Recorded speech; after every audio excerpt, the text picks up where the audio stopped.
তিন জিনিসের দিকে তাকালেই শুধু সওয়াব আর সওয়াব। মায়ার নবী রাহমাতুল লিল আলামিন জানায়া দেন, এক নাম্বার আন-নজরু ইলাল মাসহাব, কোরআনের দিকে তাকাইলেই সওয়াব আর সওয়াব। কোরআনের দিকে যত তাকাবেন তত সওয়াব আপনার আমলনামায় লিপিবদ্ধ করা হবে। দুই নাম্বার রাহমাতুল লিল আলামিন জানায়া দেন, আন-নজরু ইলা ওয়াজহিল ওয়ালিদাইন, মা বাবার চেহারার দিকে তাকাইলেই সন্তান সওয়াব আর সওয়াব। কেমন দামি সম্পদ মা বাবা। হাবিবে কিবরিয়া আশরাফুল আম্বিয়া,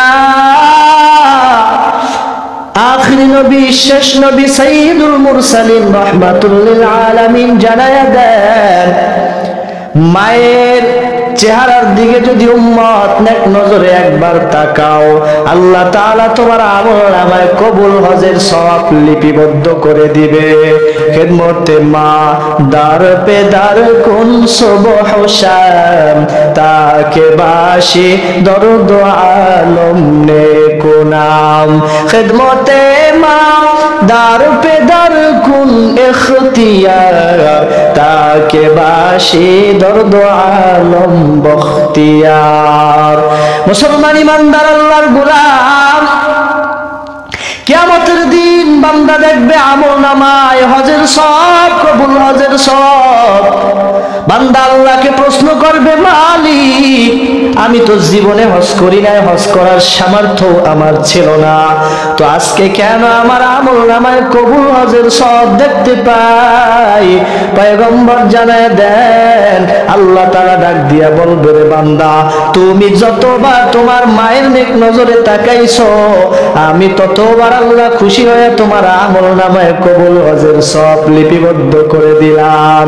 हकीकत से दुनिया बेखबर है, दुनिया की नुमाइश पर नजर है।